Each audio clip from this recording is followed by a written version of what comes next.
સુરતમાં ટ્રાફિક નિયમન સરળતાથી થાય તે માટે પાલિકા અને પોલીસની કામગીરી સામે આવી છે. સુરતમાં 26 જંકશન પર આવતા 44 જેટલા બમ્પ દૂર કરવાની કામગીરી કરાઈ હતી. સુરત શહેરમાં 40 જેટલા જંકશન પર બમ્પ હટાવવાની કામગીરી પણ કરાશે. સુરતમાં ટ્રાફિક નિયમન સરળતાથી થાય તે માટે પાલિકા અને પોલીસની કામગીરી સામે આવી છે.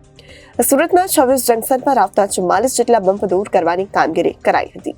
સુરત શહેરમાં 40 જેટલા જંકશન પર બમ્પ હટાવવાની કામગીરી કરાશે. સુરતમાં લોકો ટ્રાફિક સિગ્નલનું યોગ્ય નિયમન કરે તે માટે ડીસીપીની અપીલ છે.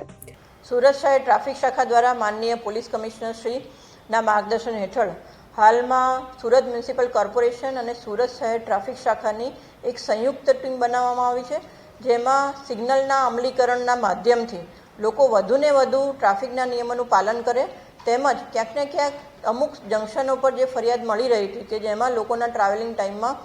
ઘટાડો કરવા માટે અમે સમગ્ર સિટીનું રોડ એન્જિનિયરિંગમાં જે સુધારા વધારા કરવા પાત્ર છે એમાં મોટા સર્કલોની સાઇઝ નાની કરવા માટે 4 જંકશન એટલે કે સિગ્નલ જંકશન પરના બમ્પ હટાવવા માટે ફ્રી લેફ્ટ ટર્ન કઈ જગ્યાએ કરવો જોઈએ તેનું એનાલિસિસ સાથે સાથે એવા ઘણા બધા મુદ્દાઓ કે જેના લીધે રોડ એન્જિનિયરિંગમાં સુધારા વધારા કરવાને લીધે ક્યાંક ને ક્યાંક ટ્રાફિક નિયમન સરળતાથી મળે, ટ્રાફિક સિગ્નલનું અમલીકરણ પણ સારી રીતે કરી શકાય અને લોકોના ટ્રાવેલિંગમાં ઘટાડો આવે તે માટે સુરત મ્યુનિસિપલ કોર્પોરેશન સાથે રહી અને હાલમાં ટોટલ 26 જંકશનો પર 45થી વધારે બમ્પ એ કાઢવામાં આવ્યા છે. સાથે સાથે આજે સાયન્સ સિટી સર્કલ ખાતેનું જે જંકશન ઉપરનું સર્કલ છે એને પણ નાનું કરવાની કાર્યવાહી હાલમાં ચાલુ છે અને આવનારા દિવસોમાં 45થી વધારે જંકશનો 1 બાય 1 જે પણ ટ્રાફિક સિગ્નલને નડતરરૂપ છે અથવા તો એવા મોટા જંકશનો પર સર્કલ છે કે જેના લીધે ટ્રાવેલિંગ ટાઈમમાં વધારો થાય છે એવા સર્કલોને નાની સાઇઝના કરવામાં આવશે અને લોકોને ફ્રી લેફ્ટ એટલે કે ડાબી બાજુ એ લોકોને